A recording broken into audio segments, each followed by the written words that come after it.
ఓం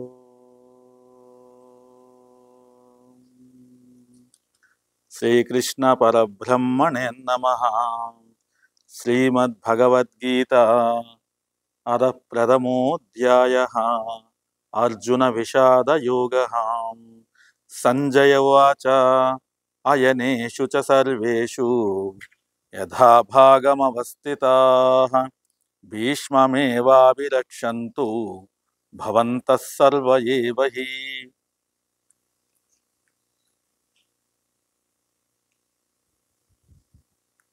శ్రీమద్ భగవద్గీత ప్రథమ అధ్యాయం అర్జున విషాదయోగం.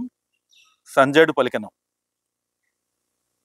సేనావ్యూహ ప్రవేశ ద్వారంలోని మీ ముఖ్య స్థానములలో నిలిచి మీరందరూ ఇప్పుడు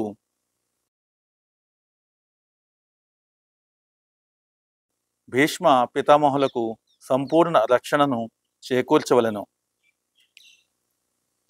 భీష్ముని పరాక్రమను ప్రశంసించిన పిమ్మట దుర్యోధనుడు తమను చులకన చేసినట్లు ఇతరులు భావింతురేమోనని భావించి అతడు తన సహజ రాజనీతి ధోరణికి అనుగుణమైన పై వాక్యముల ద్వారా పరిస్థితిని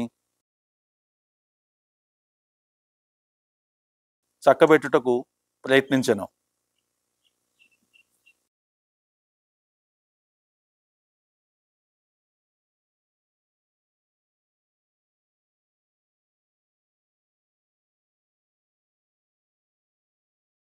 భీష్మదేవుడు నిస్సంశయంగా గొప్ప వీరుడైనను వృద్ధుడగుట చేత ప్రతి ఒక్కరూ అన్ని వైపుల నుండి అతని రక్షణ కొరకు ప్రత్యేక యోచన చేయవలనని అతడు నొక్కి చెప్పెను. యుద్ధములో నెలకొనినప్పుడు అతడు ఒకవైపునికి పూర్తిగా నిమగ్నుడై ఉండుటను శత్రువులు అవకాశంగా తీసుకోవచ్చును. కనుకనే ఇతర వీరులందరూ తమ ముఖ్య స్థానాలను విడుకుండుట మరియు తమ సేనావ్యూహమును శత్రువులు ఛేదించుటకు అవకాశం ఇవ్వకుండుట అనేది ఎంతో ముఖ్యము. కౌరవుల విజయము భీష్మదేవుని సన్నిధిపైననే ఆధారపడి ఉన్నదని స్పష్టముగా దుర్యోధనుడు భావించెను. యుద్ధములో భీష్మదేవుడు మరియు ద్రోణాచార్యుడు తనకు సంపూర్ణ సహకారమును అందించుదురు అనే పూర్తి విశ్వాసంతో ఉండెను. ఎందుకనగా నిండు సభలో మహాసేనా నాయకులందరి సమక్షంలో తనను వివస్త్ర చేసి నిలిపేందుకు బలవంతం చేయబడుతున్నట్టి సమయంలో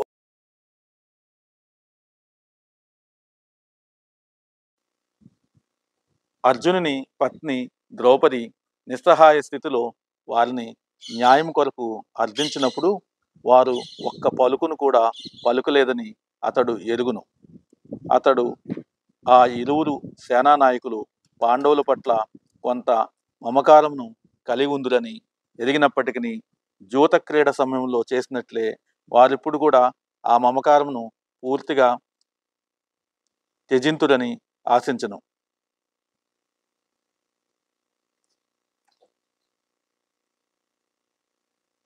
పన్నెండవ శ్లోకం. తస్య సంజనయన్ హర్షం కురు వృద్ధ పితామహః సింహనాదం వినోద్యోచ్చై శంఖం దద్మౌ ప్రతాపవాన్. అప్పుడు కురువంశమున మహాపరాక్రమవంతుడు వృద్ధుడు యుద్ధవీరులకందరికీ పితామహుడైన భీష్ముడు దుర్యోధనుని సంతోషపరచుటకు సింహగర్జన వలె ధ్వని కలిగినట్లుగా తమ శంఖమును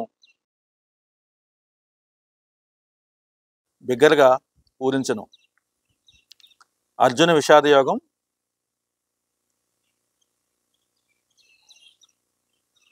పన్నెండవ శ్లోకం.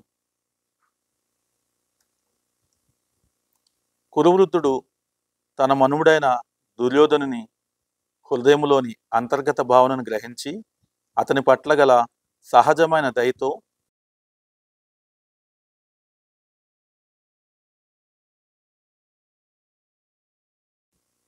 సింహము వలె తన స్థానమును తగినట్లు మిక్కిలి బిగ్గరగా శంకారావం చేసి అతడిని సంతోషపరచుటకు ప్రయత్నించెను. దేవాది దేవుడైన శ్రీకృష్ణ భగవానుడు శత్రుపక్షములో ఉండుట చేత దుర్యోధనునికి యుద్ధములో విజయావకాశమే ఉండదని భీష్ముడు వ్యాకులుడైన తన మనుమునికి పరోక్షముగా శంఖపు సంకేతముతో సూచించును. ఏమైనను యుద్ధమును నిర్వహించుట అతని కర్తవ్యమగుట చేత అతడు ఆ విషయములో ఎంతటి కష్టముడికైనను వెనుదీయడు. హరి ఓం.